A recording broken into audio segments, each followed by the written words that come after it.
A'udzubillahi minasyaitonirrajim. Bismillahirrahmanirrahim. Semakin ramai semakin ramai orang yang tidak terima dengan video-video kritikan terhadap konser-konser joget berkedok solawat. Makin banyak. Salah satunya di mana mereka berdalih mereka itu hanya bersenang-senang atau bergembira beberapa saat saja. Sisanya mereka bertaubat, sisanya mereka istighfaran, sisanya mereka ngaji. Apa yang mereka kaji? Saya kemarin menyaksikan, saya juga akan menyertakan video ini. Video Mbah Maimun Zubair, di mana beliau ketika bersolawat, nangis teman-teman.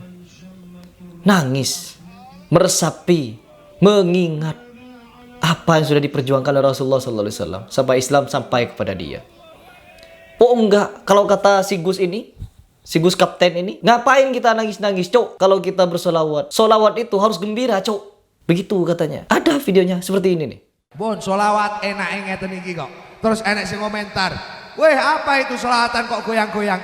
Kowe sing komentar, Cuk, tekono. Daripada kakak cangkem komentari sing joget ning majelis solawat ya toh. Melok majelisan dhisik tiwas kakean, Jang. Tiwas kakean, Jang. Terus ngomong sekarang solawat banyak yang dikoplokan. Loh, uteke cacah iki lho wis koplo kabeh tolol. Ora dikoplokne ya piye?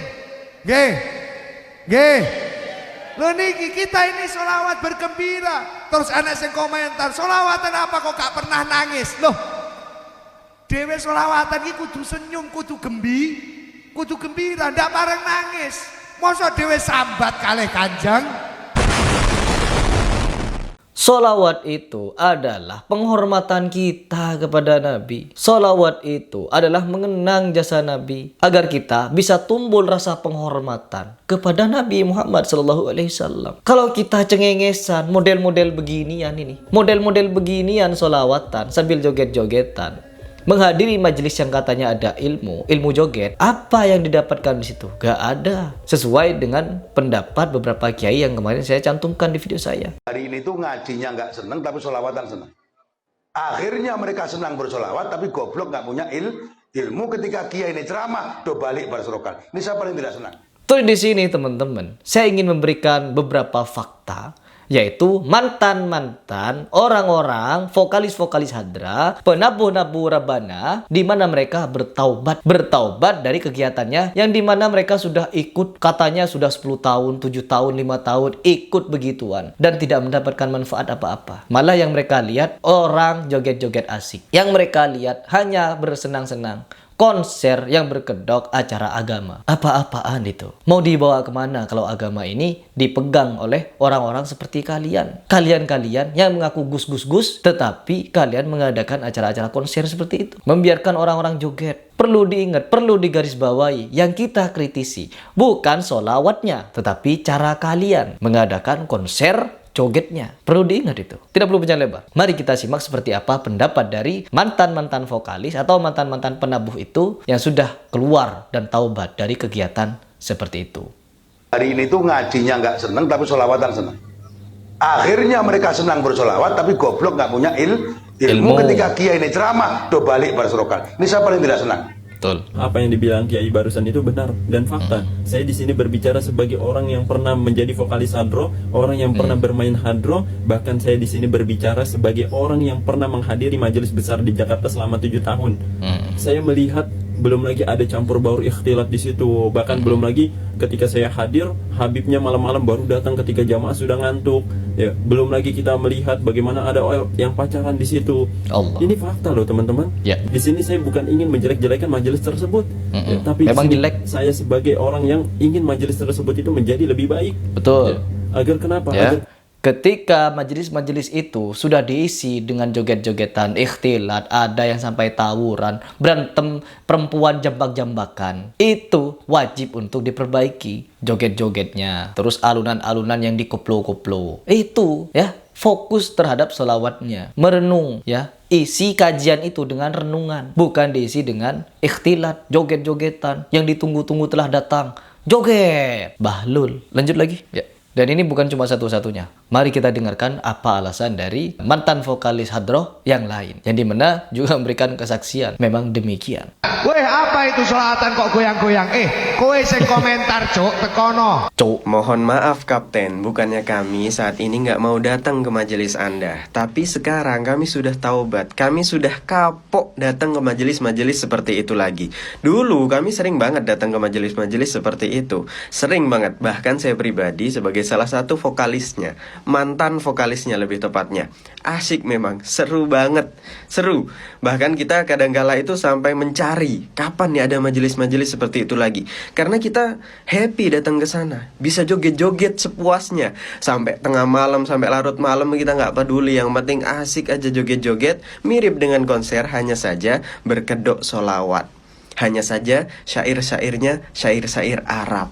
Jadi sama orang itu kita nggak disangka sedang bermaksiat, enggak. Orang itu menyangka kita sedang beribadah nih, sedang bersolawat nih. Padahal yang kita puaskan di situ hawa nafsu kita saja. Joget-joget sepuasnya, asik, happy, beban terlupakan. Karena memang hawa nafsu kita yang dipuaskan pada saat itu. Berbeda memang ketika kita datangnya ke konser beneran. Mungkin orang lain ngelihatnya, oh ini lagi bermaksiat ini. Makanya kita nggak datangnya ke konser, kita datangnya ke majelis-majelis yang mirip dengan konser seperti ini. Jadi sudah bukan rahasia umum lagi, fakta ada di mana-mana. Seperti apa sih majelis Anda yang Anda sebutkan itu? Semua orang sudah tahu gimana liriknya, gimana musiknya, gimana orang-orang yang datang mendengarkan lirik dan musik-musik itu. Ya otomatis, karena musik dan liriknya dibuat seperti itu, ya akhirnya mereka joget-joget. Bahkan bawa bendera gede-gede, dikibarkan bendera gede-gede, penuh satu lapangan itu. Inikah yang dinamakan bersolawat kepada Nabi Muhammad Sallallahu Alaihi Wasallam. Dan ketika kita tegur hal-hal yang tidak sesuai dengan ibadah solawat itu, Anda nggak terima. Anda menutup-nutupi kesalahan itu, bahkan berusaha membenarkan kesalahan yang sudah jelas-jelas terpampang nyata. Joget-joget di majelis salawatan.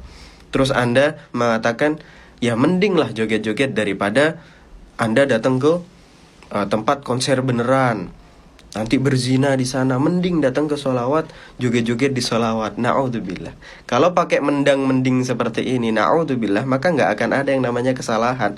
Mending nyopet daripada ngerampok, mending ngerampok daripada begal, mending begal daripada klitih, misalkan. Terus seperti itu, nggak ada kesalahan namanya. Allah Subhanahu wa taala berfirman, "Wala talbisul haqqa bil batil wa taktumul haqqa wa antum ta'lamun." Hei, janganlah kalian campur adukan kebenaran hak dengan kebatilan. Udah jelas ini suatu hal yang benar, ibadah yang sangat mulia. Jangan dicampur sama kebatilan. Wa taktumul haqqa wa antum ta'lamun. Dan janganlah kalian sembunyikan kebaikan itu, kebenaran yang hak, padahal sebenarnya kalian tahu. Gak usah pura-pura gak tahu kalau joget-joget dalam sholawat itu adalah perbuatan batil. Gak usah pura-pura gak tahu kalau misalkan joget-joget dalam rangka bersolawat kepada Nabi SAW adalah bentuk penghinaan terhadap sholawat itu sendiri. Semoga Allah berikan hidayah.